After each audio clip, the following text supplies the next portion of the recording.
अस्सलाम वालेकुम, मैं हूं हबीब अकरम और आप देख रहे हैं नुक्ता नज़र। आज के प्रोग्राम में हम जिन खबरों पर बात करने वाले हैं उसमें सबसे ऊपर की और अहम खबर है मियां नवाज शरीफ की, कि जिन्होंने तकाजा कर दिया है कि मंसूर एजाज ने जो खत माइक मलन को लिखा था अब उसकी तहकीक के लिए एक कमेटी बनाई जाए, और अगर हुकूमत कमेटी नहीं बनाती तो नवाज शरीफ ये समझेंगे कि हुकूमत इससे फरार इख्तियार करने की कोशिश कर रही है। इसके साथ साथ हमारी दूसरी खबर होगी कि खवातीन की हिफाजत के लिए, खवातीन की वनी से बचाने के लिए जो कानून साजी हुई है कौमी असम्बली में, वो भी आज हमारा मौजू होगा।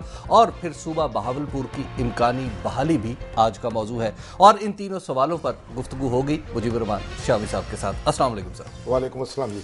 शामी साहब, कबल इसके कि मैं असल खबरों की तरफ जाएँ, सवालात की तरफ जाएँ, एक छोटा सा शिकवा अब तक पहुँचाना है कि मुझे सुबह साद रफ़ीक साहब ने फ़ोन किया था मुस्लिम लीग नून के, और उन्होंने कहा था कि आपने एक प्रोग्राम में उन्हें भीगी बिल्ली कहा, और भीगी बिल्ली पे उन्होंने बड़ा इसका बुरा भी मनाया था, और मेरी जिम्मेदारी लगाई थी कि मैं आप तक ये शिकवा पहुंचाऊं और ऑन एयर पहुंचाऊं। देखिए, मैंने ये कहा था कि वो अपना हमजा शहबाज साहब के मुकाबले में वहाँ बैठे भीगी बिल्ली बने नजर आते हैं। वो एक प्रेस कॉन्फ्रेंस थी, वो एड्रेस कर रहे थे, ये साथ बैठे हुए थे। देखिए, भीगी बिल्ली कोई बुरी बात नहीं है, यानी बिल्ली बारिश बहुत बुरी लगी थी बारिश में, और बिल्ली बड़ा अच्छा शरीफाना सा जानवर है, और ये वैसे शेर जो है उसकी खाला समझी जाती है। तो शेर तो है ना, तो बिल्ली जो है शेर का अपना रिलेशनशिप है। तो भीगी बिल्ली जो है उसका मतलब यह है कि वो आजिज़ी से बैठे हुए थे। अगर वो डिक्शनरी देख लेते, कोई खुदा ना खास्ता ऐसी कोई बुरी बात नहीं है इसमें, और आजिज़ी से बैठना भी कोई अच्छी बात हो जाती है बाज़ औक़ात। लेकिन ज़रा छोटों के सामने मुअद्दब होकर बैठना को अजीब सी बात लगी थी मुझे। हमजा शहबाज बड़े लीडर हैं सर, वो चूंकि वो आप ये देखिए ना, ब्लड लाइन भी है, एक डायनेसिटी भी है, और फिर कुछ उनके करम फरमाओं ने बहुत बड़े बड़े कॉलम भी उनके हक में लिखे हैं सर। कौन सा कॉलम लिखा है सर? मतलब आज के अखबारात में अताउल्लाह कासमी साहब। भैया, अताउल्लाह कासमी साहब बड़े आदमी हैं, जो चाहे करें। बड़े आदमियों की छोटी बातों पर तवज्जो नहीं देते। लेकिन क्या हमजा शहबाज शरीफ की असल क्वेश्चन है, देखिए उसमें उन्होंने बहुत कहा है कि बहुत बड़े लीडर नहीं, असल जो ख्वाजा साद रफीक है ना, वो एक बड़े बाप के बेटे हैं, और बड़े बेटे हैं, मैं इसमें मानता हूँ। और उनके वालिद जो थे ख्वाजा रफीक, वो शहीद हुए भुट्टो साहब के दौर में इसी शहर में, और एक बड़े बांकपन से ज़िंदगी गुजारी उन्होंने। बड़े सजीले यानी कि सियासी कारकुन थे, और गुर्बत की ज़िंदगी गुजारी, फ़क्र फाके की, अपनी इज्जत के साथ ज़िंदगी गुजारी। तो बड़े काबिल एहतराम थे, और उनको निशाना बनाया गया। ख्वाजा साद रफीक जो है वो भी एक अपना अंदाज रखते हैं, अपना असलूब रखते हैं, अगरचे के बाज़ औक़ात उन्हें अपनी गुफ्तार पे काबू नहीं रहता। तो ये ज़रा इस पर तवज्जो कर ले तो अच्छी बात है। आदमी को ग्रो भी करना चाहिए, माशाल्लाह बड़ी कद उनका बढ़ता जा रहा है। तो मैंने तो ये कहा था कि उनके मुकाबले में तो ऐसी बुरी बात नहीं है इसमें, वो कोई दिल छोटा ना करे। चलिए ठीक है सर। और ये जो हमजा साहब की बात की ना आपने, देखिए ये जो नौजवान आ रहे हैं ना सियासत में, बड़े बड़े घरानों के, अब अब्दुल कादिर गिलानी साहब, यानी वज़ीर आज़म साहब के साथ, और मैंने वो कल मूसा की बात हो रही थी, वो उनके बेटे हैं, भाई नहीं है मूसा, बल्कि इनके 3 बेटे जो हैं वो जुड़वा हैं वज़ीर आज़म के। तो एक यानी बयाकत पैदा हुए थे माशाअल्लाह। तो वो अब वज़ीर आज़म साहब का एक भाई जो है वो असम्बली का मेंबर मुंतखब हो गया, एक बेटा पंजाब असम्बली में है, अब वो दूसरे बेटे को भी इलेक्शन लड़ना चाहते हैं, और उसको कौमी असम्बली में ले जाना नहीं अभी, हाँ कौमी असम्बली में, अगर शाह महमूद। तो अब बात यह है कि इसी तरीके से आप देखें, मुनस अलाई साहब थे, परवेज अलाई साहब के, और फिर उनके जानशीन सियासत के शहजादे हैं सर ये। इसी तरह हमजा शहबाज है। अब देखें बात क्या है, ये बुरी बात नहीं है, ये पॉलिटिक्स में आए ये लोग, नौजवान जो हैं, खिदमत, लेकिन खिदमत के जज्बे से आए, यानी ये ना कहे इख्तिदार एंजॉय करने ना है। जब आप इख्तिदार एंजॉय करने आते हैं, फिर आप देखिए जो मुकाम शहबाज शरीफ साहब ने 25 साल की जिद्दोजहद से हासिल किया है, अब वो तो ऐसा तो नहीं है ना कि फिर उनके बच्चे जो हैं 1 मिनट में हासिल कर, ब्लड लाइन के जोर पे ना, मतलब काम करके आए। ये बिजनेस नहीं है, सियासत जो है, बिजनेस और चीज है, सियासत और चीज है। ये तो मुझे एक बार कही थी मलिक महराज खालिद ने, कि उनको ज्ञानी जैल सिंह जो है, उन्होंने उनसे पूछा कुछ मकान बनाया, कोई जायदाद बनाई? उन्होंने कहा कुछ नहीं बनाई, एक मकान है बस, वो भी उसमें रह रहे हैं छोटा सा। उन्होंने कहा आप भी ऐसा ही हैं, हम भी इसी तरह हैं। और फिर उन्होंने एक बात कही कि सियासत जो है ये तप और ताप का खेल है, ये खिदमत का। तो ये बच्चे जितने आ रहे हैं खिदमत के जज्बे से आए, ये इक्तदार को एंजॉय करने ना आए। और फिर ये जो हुकूमत ना, यानी अफसरों के ऊपर ये एक डिप्टी चीफ मिनिस्टर, डिप्टी वजीर आजम, इस तरह ना बन के बैठे। हमें बड़े प्यारे हैं इनकी तरबियत होनी चाहिए। अच्छा सर, अब जरा बच्चों के वालिदैन के, इन बच्चों के वालिदैन की भी बात हो जाए। नवाज शरीफ साहब ने आज वो जो तकाजा कर दिया है कि कमेटी बनाए। नवाज शरीफ साहब का बच्चे जो है ना वो तो हुसैन नवाज है जी, लेकिन मतलब वो ब्लड लाइन बड़े दीनदार है, वो सऊदी अरब में होते हैं। अच्छा सर, नवाज शरीफ साहब ने कहा है कि कमेटी बनाए मंसूर एजाज के खत पे, और अगर आप कमेटी नहीं बनाते तो फिर हम समझेंगे कि आप राह फरार इख्तियार करें, किसी चीज को हाशब करने की कोशिश करें। भाई नवाज शरीफ साहब अपोजिशन लीडर हैं जी, तो अपोजिशन लीडर का तो यही शान है कि इस तरह की बात करे। अब पहले उन्हें कमीशन बनाने की बात करते थे, वो एबटाबाद का जो कमीशन बना उसका भी आपने देख लिया, फिर वो एक सलीम शहजाद का कमीशन भी अभी तक काम कर रहा है। तो अब उन्होंने सोचा कि कमेटी बना दे, जल्दी काम हो जाएगा। तो कमेटी बनाएंगे, नतीजा तब भी ऐसा ही निकलेगा। लेकिन उस पर कमीशन पे भी उन्होंने कहा कि वो भी ठीक नहीं बना। और तो बन गया ना। जी देखिए, ये असल में ये कमीशन बड़ी अजीब चीज है। यह हुकूमत कमीशन बनाती है या खाती है। तो बहरहाल अब वो जो कहते, जिस किस्म का कमीशन वो चाहते हैं कि जल्दी जल्दी फैसले करें, वो तवक्को न रखें। उनको ये चाहिए ठंडे दिल के साथ मंसूर एजाज साहब के जो फरमूदात हैं वो पढ़ ले, माइक मोल्लन ने जो कहा है वो पढ़ ले, और जो ये खत है, जो सो कॉल्ड जो मेमो है वो पढ़ ले। वो इसमें बड़ी कॉन्ट्रडिक्शंस हैं, इसमें कच्चे ज़हन की पैदावार लगता है ये। लेकिन सर अब देखिए कि जब हुसैन हक्कानी के ऊपर अब तो बराह रास्त मुतय्यन इल्जाम लगाया जा रहा है, और इसमें कहा जा रहा है सर, बड़ी खतरनाक बात है कि एक ऐसी टीम सिक्योरिटी की लेके आएंगे जिसको अमेरिका की आशीर्वाद भी हासिल होगी और वो भारतीय मकासद भी पूरे करेगी जो पाकिस्तान। तो अब आप गौर कर लें कि ये जो अगर वो जो मेमो पढ़े ना, उसमें लिखा हुआ है, लिखने वाले कौन है? वो लिखने वाले वो हैं जो नई सिक्योरिटी उसके अंदर आएंगे, मंसूर एजाज साहब। ये नहीं, उसमें जो लोगों ने लिखा हुआ है उसमें ये खत में ये लिखा हुआ है कि हम नए सिक्योरिटी अरेंजमेंट्स में हम होंगे। लेकिन हुसैन हक्कानी की बिहश्त पे लिखा नहीं, अब आप सुनिए जी। दूसरी बात बड़ी दिलचस्प है, उन्होंने कहा जी हम जो ये नेशनल सिक्योरिटी एडवाइजर बदल देंगे, नया मुकर्रर करेंगे। हमारा कोई नेशनल सिक्योरिटी एडवाइजर नहीं है, वो तो महमूद अली दुरानी साहब थे, कब के फारिग हो चुके मुंबई अटैक्स के बाद। जी बिल्कुल। तो मतलब ये है कि जिसको बेसिक्स जो है वो भी पता नहीं है। पाकिस्तान में कौन सी नेशनल सिक्योरिटी एस्टेब्लिशमेंट है ही नहीं यहाँ। तो ये अमेरिका तो है नहीं, इंडिया में भी मौजूद है, अमेरिका में मौजूद है, हमारे यहाँ इस तरह को कोई तकल्लुफ नहीं है। तो अब ये जो इस तरह की फ्रेजेस इस्तेमाल की गई हैं, ये बड़ी ऐसा लगता है कि पाकिस्तानी सियासत से नाबलद बात कोई शख्स लिख रहा है। लेकिन बहरहाल, लेकिन ये भी हो सकता है ना कि अमेरिकन माइंड को समझाने के लिए लिखी गई बात तो है ही नहीं। जब यहाँ भाई तो हम ये कहें कि भाई हम अपना नायब वजीर आजम उसको यूं कर देंगे या नायब सदर को वहां, तो जब नायब सदर है नहीं तो क्या करेंगे उसको। तो नवाज शरीफ साहब को भी चाहिए कि ठंडे दिल से इनको पढ़ लें।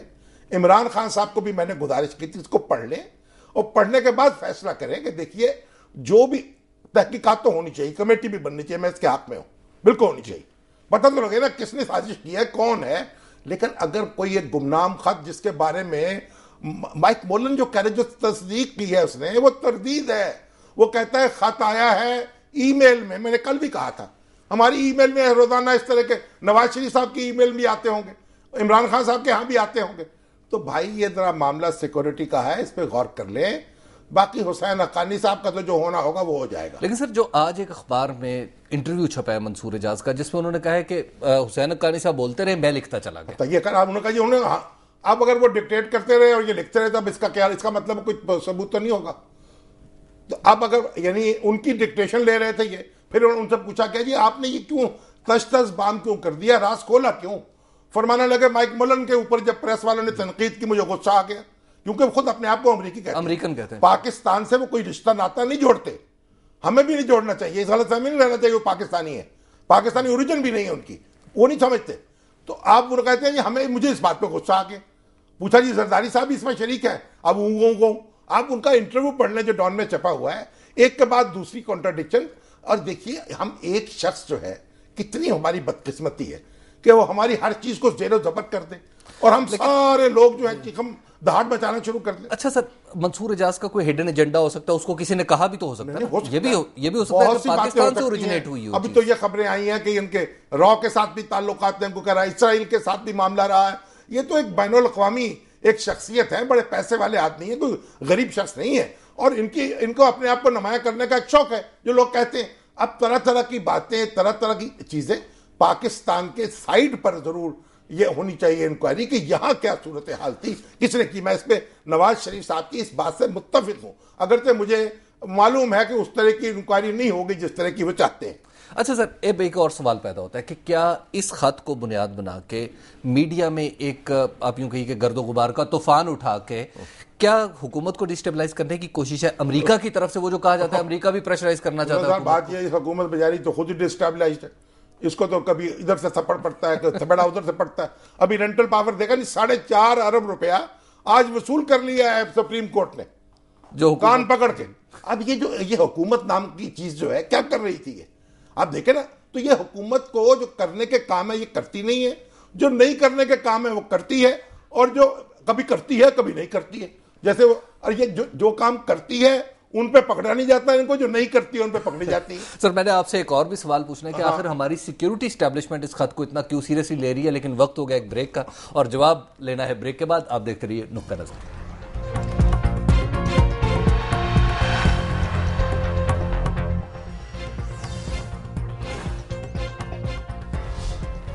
नुक्ता नजर में एक बार फिर खुश आमदीद। सवाल आप जानते हैं जो मैं पूछ रहा था कि सिक्योरिटी एस्टैब्लिशमेंट सर इस खत को सीरियसली क्यों ले रही है?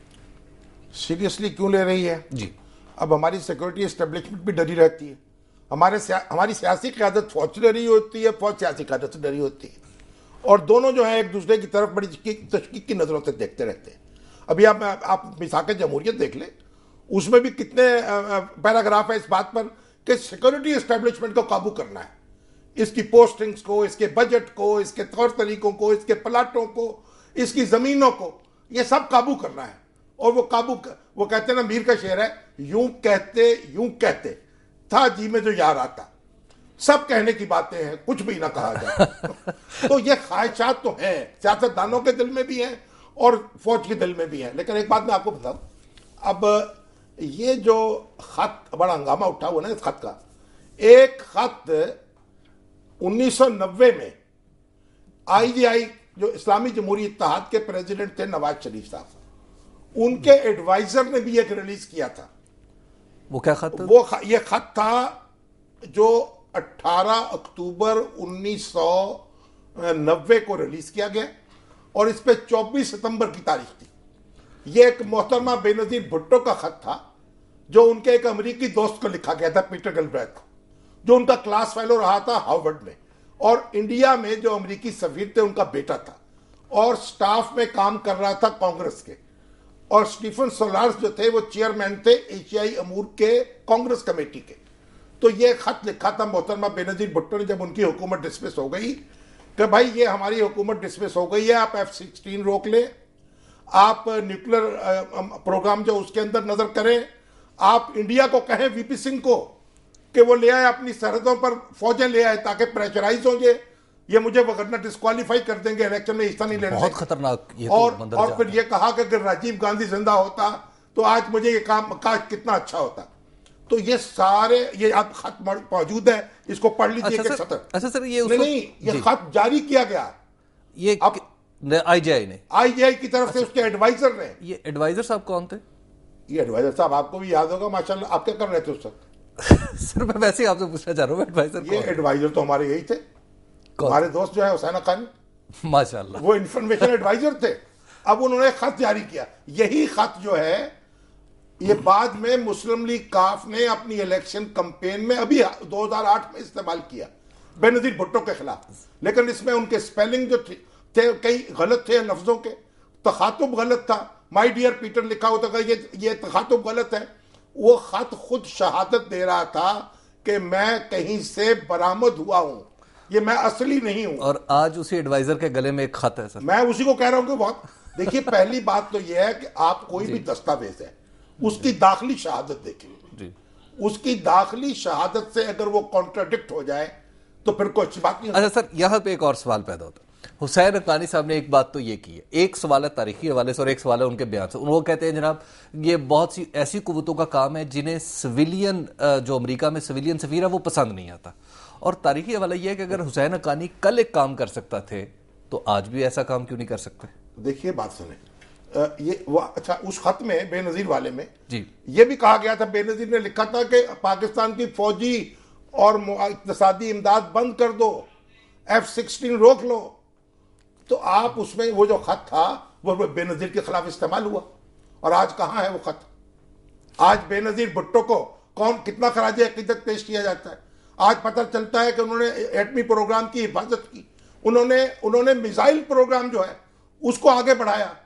आज यानी पाकिस्तान में कंसेंसस है इस बात पर कि बेनजीर भुट्टो एक मुहब्बे वतन रहनुमा थी। तो आज ये जो खत हैं इनके पीछे इस तरह नहीं जाना चाहिए। ये पता नहीं आसमान से नाजिल होते हैं या जमीन इनको उगलती है और प्रोपेगेंडा होता है, वक्ती हंगामा होता है। और हुसैन हक्कानी साहब जो हैं उन्होंने फरमाया, ओ भाई हुसैन हक्कानी साहब इस तरह की बातें नहीं करते जो साबिक सफीर किया करते हैं कि फौजी नहीं चाहते कि सियासी आदमी हो। ये सदर का काम है फैसला करे, वजीर आजम का काम है फैसला करे। अच्छा सर, ये खत जो है, देखिए फौज भी हमारी अपनी है, उसको भी हमने समझाना है ना।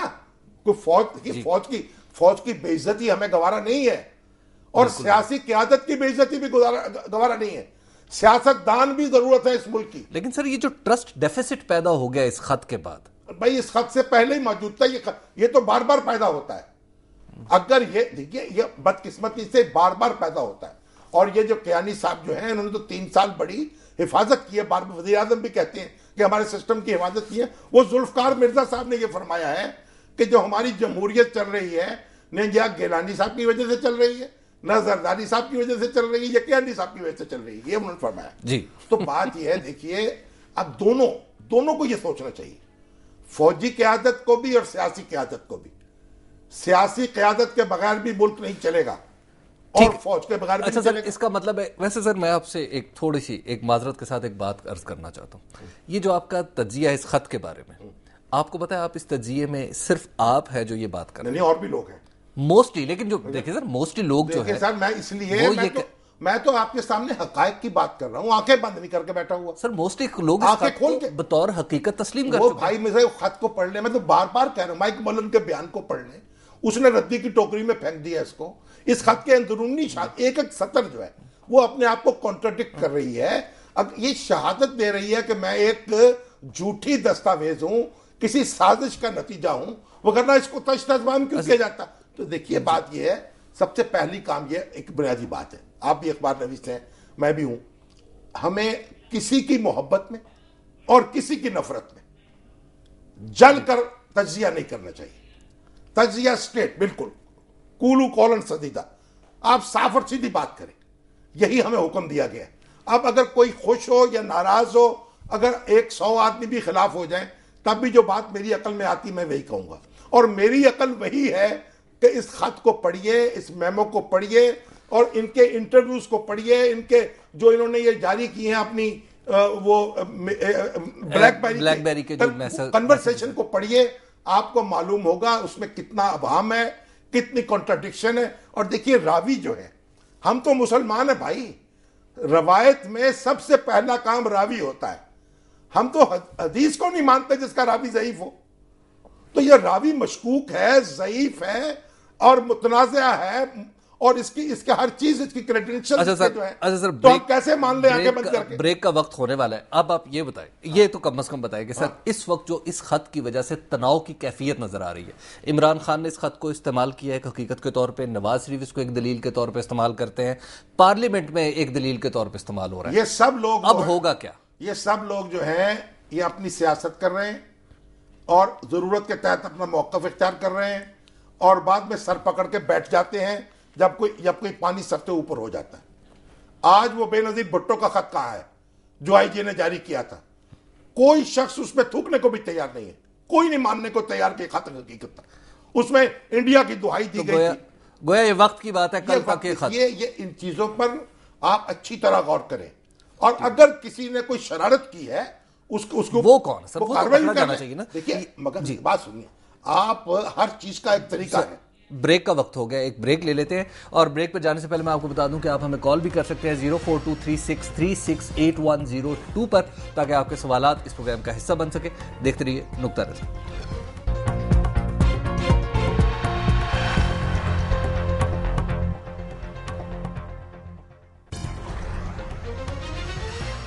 नुक्ता नज़र में एक बार फिर खुशामदीद। शामी साहब से गुफ्तगू जारी है। शामी साहब, हुसैन हक्कानी साहब वापस आएंगे? आना तो चाहिए उनको, अगर नहीं आएंगे तो चोर साबित हो जाएंगे। ये क्या ना, अभी तक तो वैसे वो दावा है कि उनका आएंगे, लेकिन अभी उन्होंने कहा है कि मैं आऊंगा। तवक्को रखनी चाहिए। अच्छा शाम साहब जरा आप तैयार रहे अच्छा शाम साहब ये जरा वो भी तैयार रहे, नवाज शरीफ साहब और वो भी तैयार रहे। नवाज शरीफ साहब ने जो प्रेस कॉन्फ्रेंस जो आज वो खिताब जो कर रहे थे जिसमें वो कमेटी वाली बात की, उसमें उन्होंने एक और बात भी की है। वो भी कह रहे हैं कि हम भी तैयार हैं खुशामदीद कहने के लिए शाह महमूद कुरैशी को। शाह महमूद कुरैशी साहब की बड़ी जनाब मांग हो गई है। इमरान खान साहब अपनी तरफ अट्रैक्ट कर रहे हैं, उनको अपनी तरफ अट्रैक्ट कर रहे हैं। तो अगर शाह महमूद कुरैशी साहब कहें कि चलो मैं 1 साल यहाँ रह लेता हूँ, दूसरा साल यहाँ चला जाऊंगा। कई दफा पहले भी पार्टी बदल चुके हैं, अब एक दफा और बदल ले तो क्या हर्ज है। वैसे भी वो कहते हैं काबे को जा रहा हूँ नजर सुए देर है, मुड़ मुड़ के देखता हूँ कोई देखता ना हो। तो शाह महमूद कुरैशी साहब आपने जो फैसला करना है कर लें, 2 घरों का मेहमान कहीं भूखा ना रह जाए। और एक बात और सुने, ऐसा ना हो कि एक मखदूम तो आ जाए नवाज शरीफ साहब के पास और दूसरा मखदूम उधर चला जाए। तो इस तरह अच्छा शाह साहब एक और भी बात है, अब वैसे इन 3 ऑप्शंस है इस वक्त तक, तहरीक इंसाफ, पाकिस्तान मुस्लिम लीग नून या अपना कोई ग्रुप अलग से पीपल्स पार्टी। अपना ग्रुप तो बड़ा मुश्किल होगा बनाना, अपना ग्रुप बनाना तो बहुत मुश्किल नजर आता है उनको। या इधर जाएंगे या उधर जाएंगे, और अगर कहीं भी नहीं जाना तो फिर अपना ग्रुप बना लेंगे। अच्छा शाह साहब जरा गुफ्तगू हमारा एक और मौजू भी है कि आज का वो खवातीन के हवाले से जो कौमी असेंबली में बिल पास हुआ है भाई, वो आसिफ अली जरदारी साहब और अल्ताफ हुसैन साहब दोनों के बारे में नाजेबा अल्फाज इस्तेमाल करने वालों की मजम्मत की है संसद असेंबली ने। तो आप ये देखें, आप उनसे मुतासर ही नहीं हुए। सर इन दोनों की मोहब्बतें चूंकि बढ़ती कम होती रहती है, ये मोहब्बत कायम रहे, क्योंकि मुझे डर ही लगता है जब इस तरह की मोहब्बत होती है तो इनकी बलाएं लें, कुछ सदका उतारें। अब अल्ताफ साहब और जरदारी साहब दोनों एक रहे इलेक्शन तक का मसला। कल तक तो लड़ाई थी इनकी, कोई पता नहीं चलता। फिर इन्होंने रैली निकाली, अब यहाँ पे अब सदका वगैरह उतार दे। अब इन्होंने जुल्फकार मिर्जा का सदका उतारा है। और ये काम रहमान मलिक ही करेंगे सर इनका सदका उतारने का। तो अच्छा और जी अच्छा सर, पीपल्स पार्टी से याद है कि एक फुल कोर्ट रेफरेंस भी तो काम चल पड़ा है ना, फुल कोर्ट एनआरओ के ऊपर, जो फुल कोर्ट रेफरेंस बाकायदा तौर पे पहले जज नहीं थे, अब जज पूरे हो गए, पूरे हो गए। अब उन्होंने कहा आइए बिस्मिल्लाह जी। तो किस पर रेफरेंस किसके खिलाफ है? देखिए मेन एक्यूज इसमें है बेनजीर भुट्टो साहब जी। और पीपल्स पार्टी वाले क्या कहते हैं, हम कब्रों का दिफा करेंगे कि नहीं? बिल्कुल करेंगे, वो करेंगे, वो तो करेंगे। आज तक पहले उन्हें वकील नहीं मिल रहा था। ओहो, आज तक तो कब्रें उनका दिफा कर रही हैं, जुल्फकार अली भुट्टो की कब्र और बेनजीर भुट्टो की कब्र। वो पीपल्स पार्टी का दिफा कर रही है, वही उसका सरमाया है। और उसी कब्रों का, जिस तरह शाह महमूद कुरैशी साहब भी कब्रों की कमाई खा रहे हैं, ये भी कब्रों की कमाई खा रहे हैं। तो कब्रों का दिफा तो कब्रें खुद करेंगी, रूहें करेंगी। देखिए मैं एक बात अर्ज करूं जी सर, गुस्सा तो जरदारी साहब पर लोगों को बहुत आता है, लेकिन वो उसमें को एक्यूज्ड है, जैसे को चेयरमैन है ना जी, उसी तरह को एक्यूज्ड है। ये उसमें असल मुल्जम जो है वो बेनजीर भुट्टो है, वो शहीद हो चुकी हैं, और शहीदों का हिसाब अल्लाह नहीं लेगा तो बंदे क्यों ले रहे हैं? सर वैसे इसकी टाइमिंग थोड़ी सी आपको अजीब नहीं लग रही कि इलेक्शन 1.5 साल बाद इलेक्शन है और उसके बाद एक ऐसे टाइम पे फुल कोर्ट भी बना दिया गया? पता नहीं क्या क्या अजीब लगेगा। आज हम पता नहीं किन जज्बात में हैं, जब ये जज्बात बदल जाएंगे फिर आप देखें आप क्या कहेंगे। अदालतों के कितने फैसले हैं जब हुए, उनके बड़े खैर मकदम हुए, बयानात जारी हुए, हमने भी अदारिये लिखे, आज उनको ओन करने वाला कोई नहीं है। तो बात जरा सोच समझ के एहतियात से कदम बढ़ना चाहिए, और सियासतदानों को भी एहतियात, और अहले अदालत को भी एहतियात, और अहले वो है जी क्या उनको भी एहतियात। अच्छा सर, वो बात फिर वो वनी और सवारा वाली बात मैं करना चाह रहा था, जो खवातीन के हवाले से जो बिल मंजूर हुआ। हम तो पाकिस्तानी कौम तो बेचारी वनी और सवारा होता रहा, इसका हमें चाहिए। कहीं बदले में मारी गई, कहीं इसके पैसे के ले लिए गए, कहीं इसको जनाब इसका खूंबा ही नहीं मिलता। चलिए इस कौम की खवातीन के हवाले से सर थोड़ा सा काम नहीं, बड़ा अच्छा काम हुआ है। देखिए ये इसमें विरासत में हिस्सा कहाँ मिलेगा उनको, जो रोकते हैं, कुरान से शादी कर देते हैं, छोटी बच्चियों का निकाह कर देते हैं, उनको दे देते हैं मुआवजे में। ये सारी बातें दुरुस्त हैं, आप मगर अमल कैसे होगा, इफेक्टिव इंप्लीमेंटेशन, मुकदमे कैसे चलेंगे? आप ये देखिए, होना तो ये चाहिए। मेरे ऊपर जो विरासत के मुकदमे हैं ना, इतने लोग आते हैं मेरे पास, कहीं औरतों तो छोड़े मर्दों के, कहीं मामू काबिज है, कहीं चचा काबिज है, कहीं ताया काबिज है, जमीन नहीं छोड़ रहे हैं, फसलें खा रहे हैं, मकानों पे कब्जे। होना यह चाहिए कि जब कोई शख्स इंतकाल करे, उसकी तमाम जायदाद जो है वो हुकूमत की मलकियत में चली जाए, और 1 महीने के अंदर अंदर उसकी तकसीम कर दी जाए और कब्जे दिला दिए जाए। ये अदालत की जिम्मेदारी लगाई जाए या इंतजामिया की। ये कानून अच्छा है, मैं इसका खैर मकदम करता हूं, लेकिन कानून बनने से मसला हल नहीं हुआ। ये बहुत कुछ और भी करना, मजमूई तौर पे मिजाज हमारी गवर्नेंस का है कि इस कानून को नाफिज कर सके, करना चाहिए। और उसका तरीका यही है कि जब कोई शख्स रुखसत हो दुनिया से, उसकी तमाम जायदाद मनकूला और गैर मनकूला वो सरकार के तसर्रुफ पे आ जाए, एक महीने के अंदर अंदर तकसीम हो जाए, और कोई तरीका नहीं है। अच्छा सर, ये एक फैक्स भी आ जाई है, चूंकि आपने कल हमारी बात हो रही थी कि इस प्रोग्राम पे बात होगी, तो फैक्स भी एक साहब ने किया गुजरांवाला से। उन्होंने कहा कि ये कानून अपनी जगह, लेकिन अहम तरीन जो चीज है वो ये है कि शादी के अमल को सस्ता बनाया जाए। इस हवाले से हुकूमत कोई कदम उठाए? नहीं, शादी के अमल आप तो यकीन कीजिए कि आप तो जो गरारे और लहंगे बनते हैं ना, वो लाखों रुपए के बनते हैं। पलंग जो आते हैं ना उजला अरूसी के लिए, वो 2-2 लाख, 3-3 लाख, 4-4 लाख, ये तो हमारा तमाशा है। और ये सर वो रीमा को देखे ना, रीमा को जो सलामी पड़ी, BMW मिल गई, एक बंगला मिल गया अमेरिका में, अब तो डराने वाली बात है। वो तो अमेरिका में है ना। अब रीमा तो अब मेरा ख्याल है कि आपके हाथ से निकल गया थी, शिकार निकल गया। वैसे उसने ये कहा था कि मैं उससे शादी करूंगी जो पहले शादीशुदा ना हो, तो इसलिए वो एक दफा मलक गुलाम मुस्तफा खर साहब एक प्रोग्राम में बैठे हुए थे, तो वही शादी का मसला, तो उसने फौरन कह दिया कि भाई शादीशुदा नहीं होना चाहिए पहले से। तो बहरहाल रीमा, अच्छा आप देखिए, इसकी नुमाइश होती है, फिर ऐलानात होते हैं, BMW दे दी गई, ये हमें कोठियां दे दी गई, हीरे की अंगूठियां पहना दी गई। ये इस्लाम की रूह के खिलाफ है, और हम तरह तरह के वास देते हैं। जब हक महर मुकर्रर करते हैं ना, तो 32 रुपये 6 आने, क्या है जी, ये शरई है। ये शरई कैसे हो गए, कैसे शरई है? हक महर तो औरत की और ये मर्द के स्टेटस के मुताबिक होना चाहिए। हजरत उमर ने इसमें कम मुकर्रर किया करो। एक औरत खड़ी हो गई, उसने कहा अल्लाह ने जो हमें दिया है तुम कैसे रोक सकते? अच्छा, हुकूमत इसमें वैसे रोल प्ले कर सकती है? हुकूमत रोल प्ले, उलमा कर सकते हैं, वो निकाह ही ना पढ़ाए, वो कहे कि हक महर इतना होगा। हक महर जो मर्द का स्टेटस है, दुल्हा का स्टेटस है, उसके मुताबिक होना चाहिए। ये 32 रुपए वाला हक महर नहीं होना चाहिए। और देखिए जो ज़िया हो रहा है, खाने का ज़िया है। अभी 1 डिश लगा दी गई है, आप चले किसी होटल में चले जाएं, 1 डिश के पैसे उतने वसूल किए जाते हैं जैसे 3 डिशों के होते थे, 4 डिशों के होते थे। तो ये सारा हम ना, ये जो पैसा है ना, असल बात क्या है, असल ये हराम का पैसा है जो हमारी सोसाइटी के अंदर गर्दिश कर रहा है। ये टैक्स कलेक्टर्स कहां हैं? देखिए अभी वो एक पिंडी भटिया में कहा वजीर आजम की दावत हुई थी, एक MNA साहब ने की जी, मंडी बहाउद्दीन में, मंडी बहाउद्दीन, और कहने लगे जनाब उन्होंने इतने बटेरे और तितर पता नहीं क्या क्या, और मैंने मशवरे निकलवाए उनके साहब के, जब भाई इनकी वो मालूम हुआ उनके तो आमदनी नहीं है। उनकी आमदनी नहीं है कि वो कितने 60 लाख रुपए का खाना खिला सके। तो इनकम टैक्स वाले सो रहे हैं, उनको हरकत में आना चाहिए, हर शादी में जाके हिसाब तलब करना चाहिए। भाई आप कैसे ये 2000 आदमी को खाना खिला रहे हैं? आप ग्रेड 18 के अफसर हैं, आप यूनियन काउंसिल के चेयरमैन हैं, आपकी आमदन है कुछ नहीं, इनकम टैक्स में कुछ दिया नहीं है, और आप ये 5 स्टार होटल्स में बैठे हुए 5000, 2000, 3000 के खाने कर रहे हैं। तो ये हराम के पैसे को जब तक हम नहीं रोकेंगे, इसका सर नहीं कुचलेंगे, उस वक्त तक काम ठीक नहीं होगा। जी सर, वक्त हो गया एक ब्रेक का, और ब्रेक के बाद आप हमसे बरह रास्त फिर आपके सवालात भी लेंगे इस प्रोग्राम में, और आप अपने सवालात करेंगे और शाफी साहब का नुक्ता नज़र मालूम करेंगे। अभी वक्त तो ब्रेक का, देखते रहिए नुक्ता नज़र।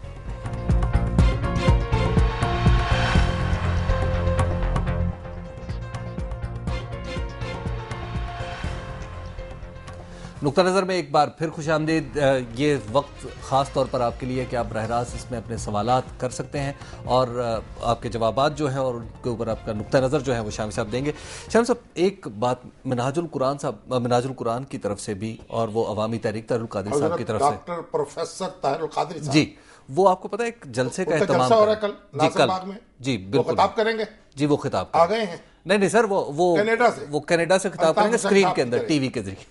हाँ, असल में आप ताहिरुल कादरी साहब नहीं, आपने अल्ताफ हुसैन से तशबीह ठीक नहीं, ये एडवांस टेक्नोलॉजी है सर, वो फोन पे करते हैं, ये तस्वीर भी नजर आएगी। ये कैसे करें? ये तस्वीर भी नजर आएगी, मगर ये भी मुल्क छोड़ के जा चुके हैं जी, और ये प्रोफेसर साहब को चाहिए कि मुल्क में वापस आ जाएं, और ये बच्चे जो हैं उनसे यहाँ आके खिताब करें, यहाँ मोहब्बत करें। हम उनकी बड़ी कमी महसूस कर रहे हैं, और वो बड़े याद आते हैं, मेरे तो हमसाए थे और मुझे बड़ी याद आते हैं उनके कमालात, तो वो आ जाए।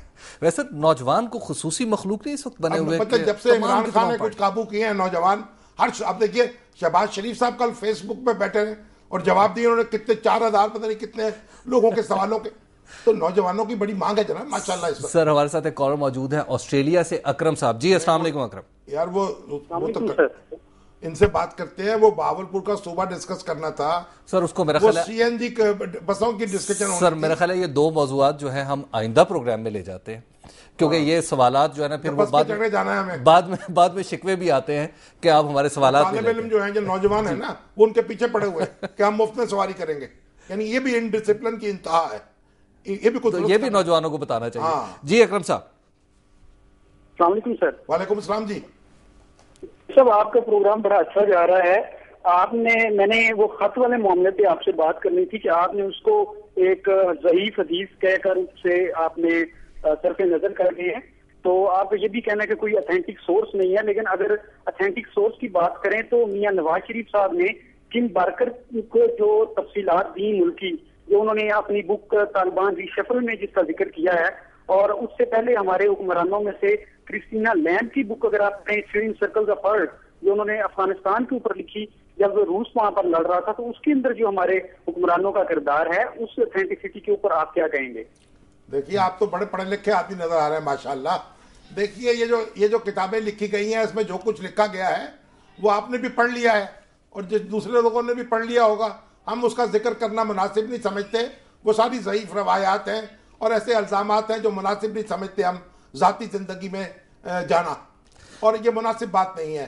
मुदस्सर साहब हैं आज़ाद कश्मीर से हमारे साथ मौजूद। जी अस्सलाम वालेकुम मुदस्सर। अस्सलाम वालेकुम शामी साहब। वालेकुम अस्सलाम जनाब। शामी साहब, मुदस्सर मीर बात कर रहा हूँ डोडियाल आज़ाद कश्मीर से। माशाल्लाह।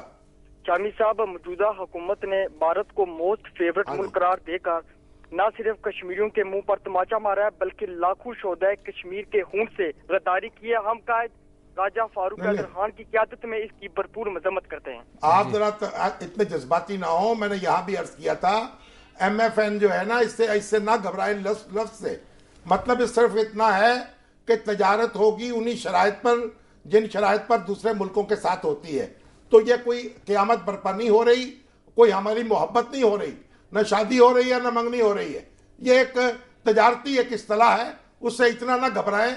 आप थोड़ा सा देख भी लें। वैसे तो अभी आज़ाद कश्मीर में भी मकबूजा कश्मीर से तजारत हो रही है, तो तजारत दोनों सूबों में, दोनों खित्तों में जो हो रही है और दोनों मुल्कों में भी हो तो कोई बुरी बात नहीं होगी। लेकिन अपने असूलों पर हमें कायम रहना चाहिए। कश्मीर के बारे में हम कोई समझौता नहीं कर सकते। पॉलिटिकल स्टांस है, कश्मीर को आजाद कराएंगे इंशाल्लाह। और जिस तरह आप देखिए, चाइना और इंडिया झगड़ा उनका मौजूद है, लेकिन उनके जमीन पर झगड़ा है, एक सूबे पर। जी, वो पूरे का पूरा सूबा जो है वो कहते हैं हमारा है, लेकिन तजारत हो रही है। ताइवान के साथ झगड़ा है चाइना का, तजारत हो रही है। इंडिया अमेरिका के साथ झगड़ा है चाइना का, तजारत हो रही है। तो जज्बाती ना हो, जरा सोच भी लें। जी सर, खालिद साहब हैं लाहौर से हमारे साथ मौजूद। जी खालिद साहब। जी अस्सलाम वालेकुम। मेरा सवाल है जी कि मैं शामी साहब से कि आपकी नजर में 2 मई का वाकया मुल्क की सलामती के खिलाफ बड़ा इकदाम है या मौलन को लिखा गया मेमो? जी, ये 2 मई का कौन सा वाकया? सर 2 मई का जो उसामा बिन लादेन को उठाया गया था यहाँ से। जी, अब उसामा बिन लादेन तो आप देख लीजिए कि वो बड़ा मोहलक इकदाम था। अब हमारी सॉवरेनिटी जो उसको वायलेट किया गया और रात की तारीकी में यहाँ हमला किया गया।